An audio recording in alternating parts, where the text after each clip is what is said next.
Kenal lah Ustaz Muhaizat? Antara ustaz yang hebat. Ustaz Muhaizat tu 20 tahun dia menuntut ilmu di pondok, masya-Allah. Ustaz Azhari terus pun berbelas tahun menuntut ilmu di pondok. Jadi ikhlas ni dia memerlukan kepada situ. Biarlah kita masuk ilmu ataupun bukan masuk ilmu, maksudnya kita belajar ilmu itu dalam keadaan kita ikhlas, bukan dalam keadaan paksa. Bila dalam keadaan paksa, maka ilmu tu dia takkan lekat. Mungkin hari ni kita ingat, 20 tahun lagi, 10 tahun lagi, 5 tahun akan datang, kita tak tahu sama ada kita masih lagi ingat ilmu itu ataupun tidak. Sebab tu ikhlas merupakan salah satu daripada syarat menuntut ilmu, kata Ibnu Arabi. Syarat yang kedua adalah tawaduk dengan ilmu. Tawaduk dengan ilmu ni maksud kata, bila kita ada ilmu, janganlah kita mendongak. Janganlah kita mendongak kepala, mengatakan bahawa kitalah orang yang paling hebat sekali. Tidak ada dalam syarat-syarat menuntut ilmu seumpama itu. Mendongak, menyatakan akulah paling hebat, orang lain tak hebat. Orang lain tak ada PhD, aku ada ijazah. Aku ada ijazah, orang lain tak ada ijazah. Orang lain tak ada sijil. Akulah yang paling hebat dan ucapan akulah yang paling betul. Ini adalah salah satu daripada sifat bongkak kepada ilmu, dan dia bukan salah satu daripada syarat untuk ilmu. Kerana syarat untuk ilmu ni, semakin banyak belajar, semakin lagi kita menuntut, semakin lagi bertambah tawaduk kita. Seumpama resam padi, kan? Seumpama resam padi, makin berisi makin menundung. Itu maksudnya. Bukan makin berisi makin lagi mendongak, angkuh, sombong dengan ilmu. Mentah-mentahlah kita pandai pada orang lain, kita tak boleh lagu tu. Perasaan dan sifat seumpama itu bukanlah termasuk dalam syarat menuntut ilmu. Lagi banyak kita menuntut, lagi bertambah tawaduk kita. Masa saya sambung ijazah, saya rasa itulah yang paling hebat dah. Bila sambung master pula, rasa Allahu Akbar, rasa banyak benda yang tak tahu. Ni tak tahulah bila sambung PhD pula nanti, lagi banyaklah benda yang kita tak tahu. Jadi sepatutnya lagi banyak ilmu kita, lagi bertambah tawaduk kita.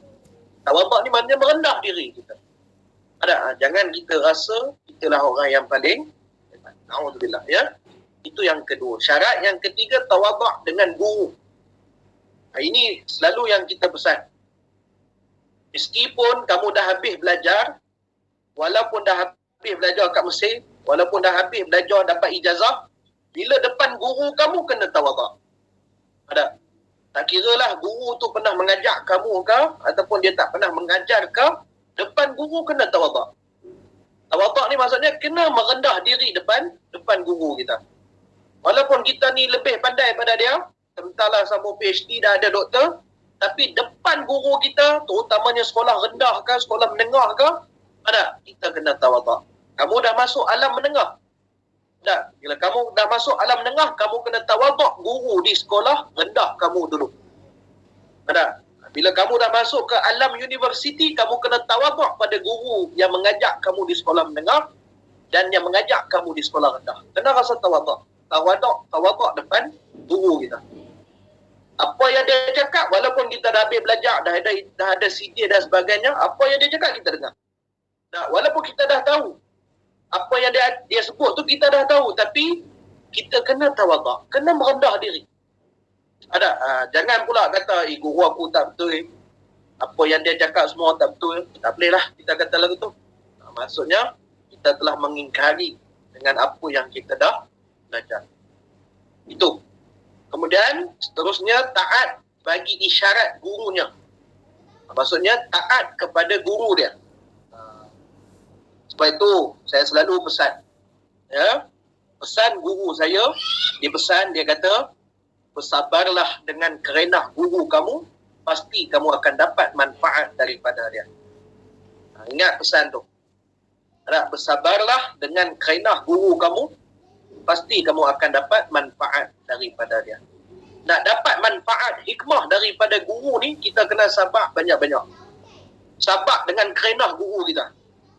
Ada, kadang dia garang dengan kita, kadang dia marah kita. Sabarlah. Lagu mana kita nak ilmu dia. Jadi kita kena sabarlah. Nescaya kita akan dapat manfaat daripada dia, insya-Allah. Ada, dengan kesabaran kita dalam kita mentaati guru kita, insya-Allah kita akan dapat manfaat daripada dia. Ada, macam saya selalu sebutlah, macam saya selalu cerita, ada nak sabar dengan kerana tuan guru kita ni. Pernah satu hari kita nak pergi minta nasihat daripada Pak Sumit, Pak Sumit Bukit Tembaga dekat Kuala Nerang tu. Nak minta nasihat daripada dia. Ada, bila dah sampai rumah, dah panas dah ni. Kipas tak buka. Ada, buka kipas, angin tak ada. Buka kipas tapi angin tak ada. Lepas tu dia suruh kami cuci kipas tu. Kita pergi nak minta nasihat, dia pula suruh cuci kipas dia. Kita pun cucilah kipas dia. Kan? Lepas dah cuci kipas, lepas tu dia kata, hati kita macam kipas lah, dia kata. Kita pun pening juga kan, apa maksud hati kita macam kipas. Dia kata, waktu hampa buka kipas tu, masa kipas tu dalam keadaan berabuk, dalam keadaan berdebu, masa buka kipas tu ada angin tak? Kami geling kepala, tak ada angin Pak Su. Kami kata, ada. Bila dia tak ada angin, pasal apa dia tak ada angin? Pasal debu, kekotoran yang lekat pada kipas tu. Tu sebab dia tak ada angin. Tapi bila mana kamu dah bersih kipas tu pun dah elok dah. Dah putih serelak, kata orang Kedah. Dah putih bersih dah. Bila kamu buka nombor 1, buka nombor 2, dah sejuk dah. Dah dapat angin. Dah dapat manfaat daripada kipas tu. Maksud dia macam tu. Dia kata hati kita macam tu. Hati kita bila dah kotor, dia tak dapat memberi manfaat pada manusia.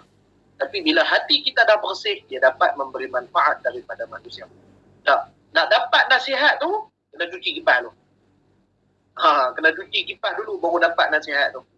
Jadi kalau kamu nak dapatkan nasihat daripada Ustaz Amsyad, kamu kena cuci kereta dia. Cuci motor dia. Sangat. Lagi bagus cuci rumah dia sekali. Ada? Sapu sampah kat rumah dia baru dia dapat nasihat. Dia kena bersabar banyak. Kadang kita bersabar dengan kerana guru kita ni, kita akan dapat manfaat. Kadang kita tak tahu apa sebab guru kita suruh buat lagu tu kan. Kemudian yang 3 lagi bawah tu, kita sambunglah pada tazkirah kita yang akan. Jadi cukuplah 3 dulu. Okay, 3 ke 4? 3. 4. Ada 4, 3 lagi kita sambung pada tazkirah kita yang akan datang. Jadi saya rasa cukup sekadar ini. Terima kasih semua kerana sudi mendengar tazkirah pada malam ni. Okay, pesanan saya, jaga diri elok-elok.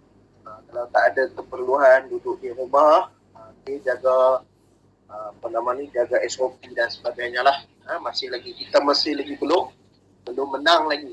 Okay. Wabak ni belum lagi terangkat. Ala kulli hal, kita sama-samalah berdoa kepada Allah.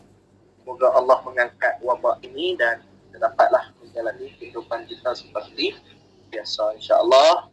Saya rasa mudah-mudahan apa yang dapat kita sampaikan dapatlah kamu mengambil ibrah, pengajaran dan i'tibar daripada apa yang telah disampaikan itu. InsyaAllah sekian daripada saya. Sekali lagi terima kasih kepada semua. InsyaAllah jumpa lagi. Wallahu ta'ala alam. Assalamualaikum warahmatullahi wabarakatuh.